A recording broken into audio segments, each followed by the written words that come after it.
Kadhi kaberkan saking Gusti ingkang hamur bing dumadi. Mugi risang temanten kekalih samangke kersa tumuju ing sasana panggih. Tindake penganten kekalih kapit Sekar Puspita Adi kang sinebat Kalapataru Dewandaru Jayandaru limrah sinebat Kembar Mayang. Swaraning pratangga punya hangarengen kadyasung puja lan puji mring penganten kekalih kang kaesti dadi kang sinedya dadya saya caket denira lumaksana wis praten unggihan kang tinuju tembu ing catur netra caturus ngarani ngempil tembung wilangan papat mripat sakala nuhaken daya pangaribawa ingkang hambabar karsa pangatan sarimbit ingkang samangke samiha bebalang gantal kang pinastan gondang kasih dalah gondang tutur pangajabing sedya mugi penganten sarimbit tansah tinuntun engreh kautaman pinayungan budi rahayu wani marang bebener wedi marang kanistan paripurna bebalang gantal sigra tumuli penganten sarimbit sami rucat canelo pariruna rucat canelo sigra penganten putri anjengku sarwi sembah kalbu mring penganten kageng paripurna sembah kalbu sigra penganten kakung kersa amidak antige ingkang samangke antiga pinidak ing padha pinidak ing padha antika pecah saknalika mabyor pecing wiji dadi gumelaring alam padang giya penganten putri sigra amiji samparanipun ingkang raka paminangka hanggi cali saliring sukerta mugi lulus mulya tan manggih raharja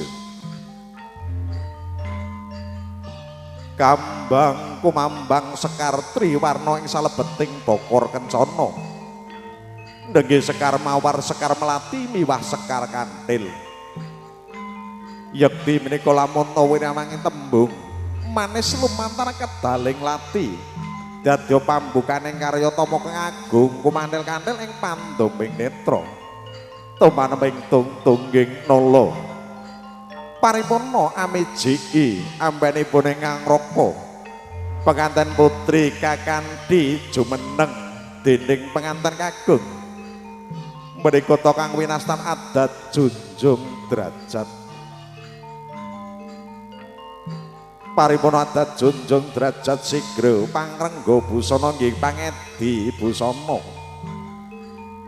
ngasta kendhi pratala mewah iker uter utawi panjang ilang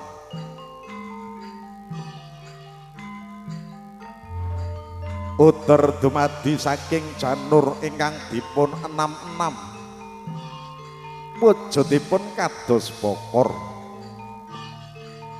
cacai sekawan isine jajan pasar dalah cok bakal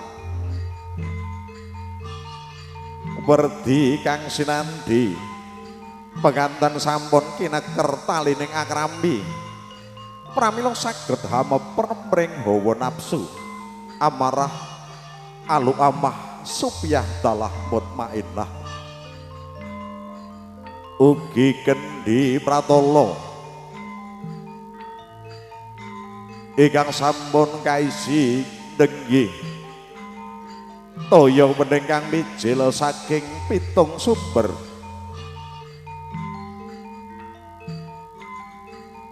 mriku mengko sasmita nggih mengko werdi pitu menika pitulungan saking Gusti ingkang hamur bing dumati.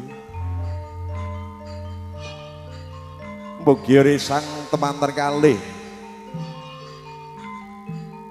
pikantuk kaberkan saking Gusti ingkang hamur bing jagat. Mugi pinilih perangan 3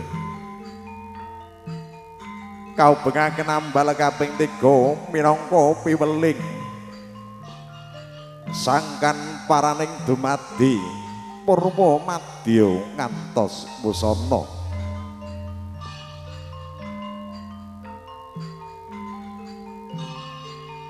Lir gumanti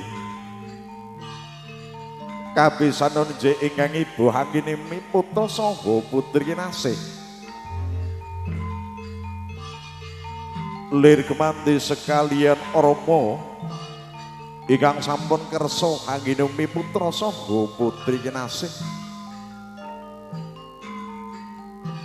Menggo sasmita mugi satmaja penganten sarimbit anggenipun englomban madyaning bebrayan. Rezekinipun tansah mili kados sumber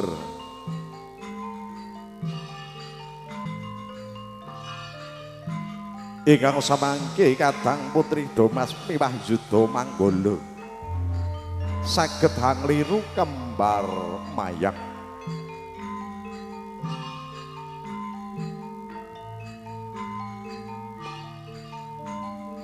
Penganten putri sampun jumangkah wonten sisih kiringipun penganten kageng dupi sampun jumeneng jajar sinambi gegantelan asta. Laju penganten sarimbit sinikemban sindur ingkang awarni rekta miwaseta dinding Rama Ibu.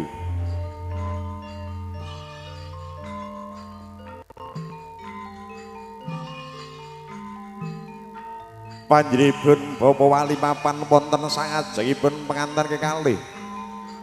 Wondene Ibu mapan wonten sakwingkingipun penganten kekalih ingkang samangke kagendhong kaboyong wonten ing sasana rinengga ya dampar denta rinengga.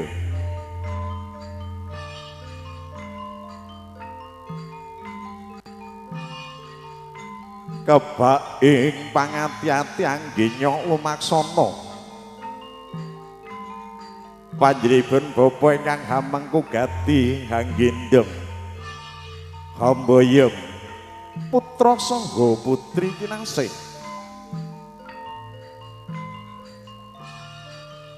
Sedaya kagendheng boten beda-bedake antawisipun putra mantu lan putranipun piyambak. Sedaya karengguh kados putranipun piyambak.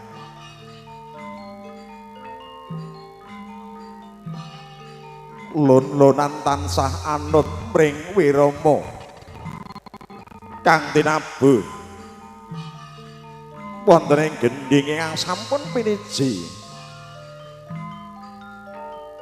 ingkang samangke kalenggaken wonten ing sasana suka dampar denta rinengga ya kursi rinengga ginarubya para kadang ingkang sami sopanjenengan duh paduka Rama.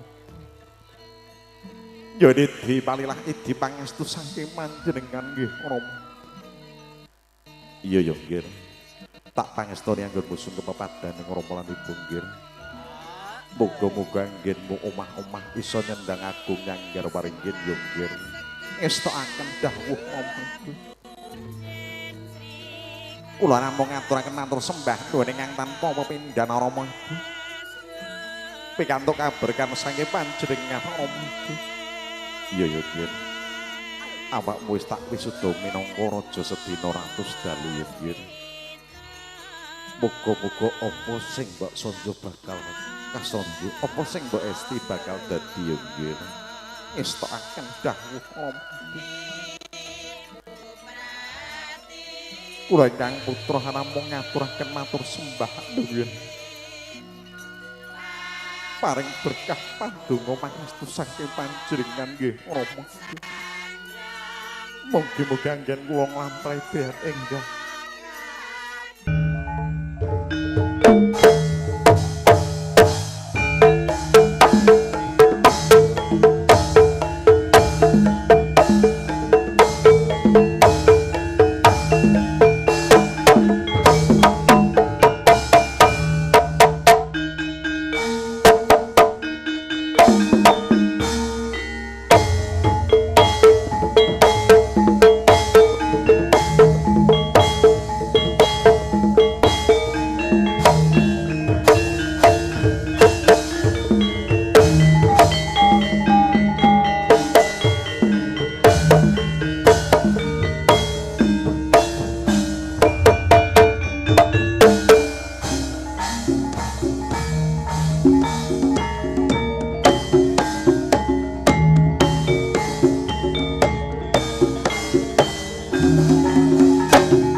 Sri Swarane Gowara